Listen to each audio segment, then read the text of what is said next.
चरणों में रख के देखो, तुम सदैव प्रसन्न रहोगे, सुखी रहोगे। बाबा भजन नहीं होता, बाबा ने बताया भजन ही सब दुखों का नाशक है, तो बाबा भजन नहीं होता। अरे भजन होता है, देखो एक समय भोजन पाओ और खूब डट के भजन करो। ये आते हैं, जैसा अभ्यास कर लो वैसा हो जाता है। ये मन बहुत बदमाश है, ये कहता है अरे बर्बाद ना हो जाए, मतलब थैला भरते चले जाओ, बर्बाद ना, जीवन बर्बाद हो रहा है इसकी चिंता नहीं, समय बर्बाद हो रहा है इसकी चिंता नहीं, वहां पदार्थ बर्बाद नहीं होने चाहिए। अरे भाई तो बर्बाद काहे को करो, पहले से एक रखवा ले, 2 रोटी, 1 गुलाब जामुन, थोड़ी सब्जी, बस हो गया। 24 घंटे में 400 ग्राम अन्न पाने से बहुत बढ़िया दिनचर्या चल जाएगी। गृहस्थ है तो थोड़ा 800 ग्राम कर ले।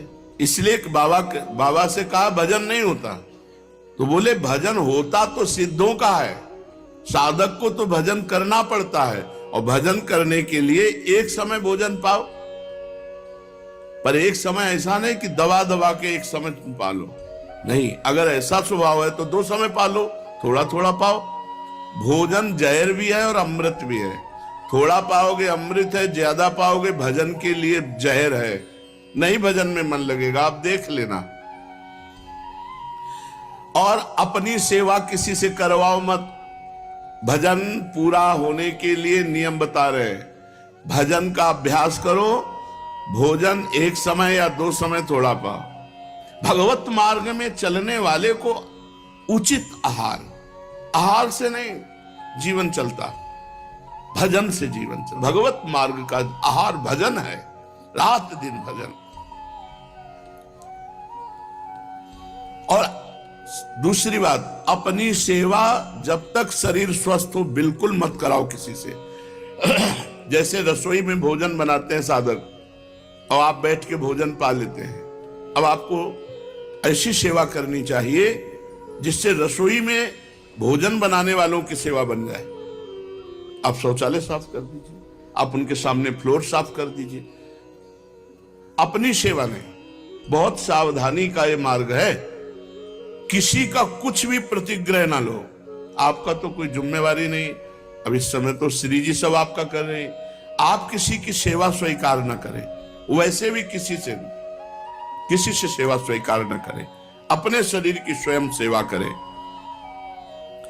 विरक्त को केवल मांगने का अधिकार रोटी है बस, ये जो रुपया मांगते हैं विरक्त नहीं, पाखंड है,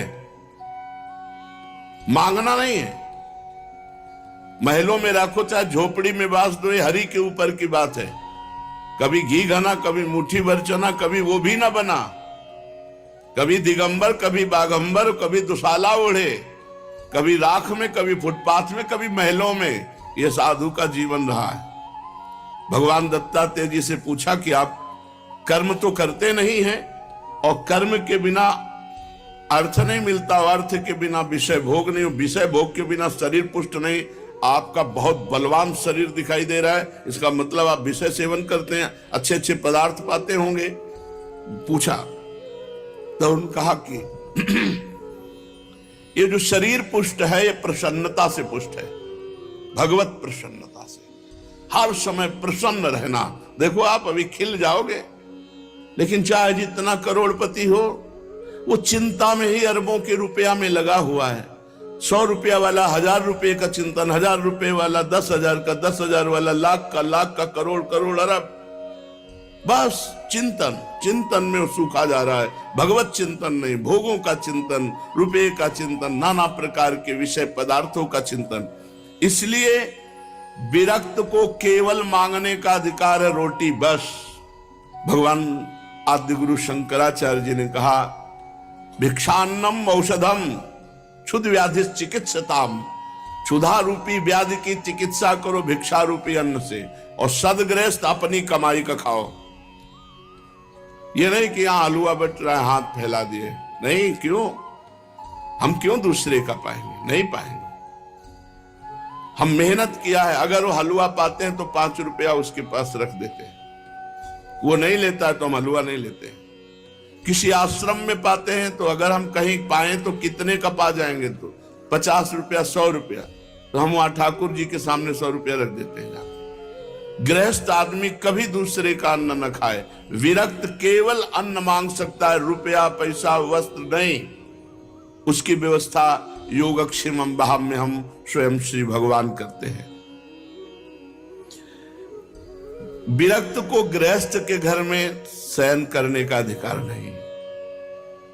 दरवाजे के बाहर या स्कूल या कोई वट वृक्ष या कोई देवालय, गृहस्थों के बिस्तर पर विरक्त को सोने का अधिकार नहीं है। पूज्यपाद सिउड़िया बाबा जी महाराज। जिसे अपना परम कल्याण करना हो, इन बातों को निश्चित मान ले।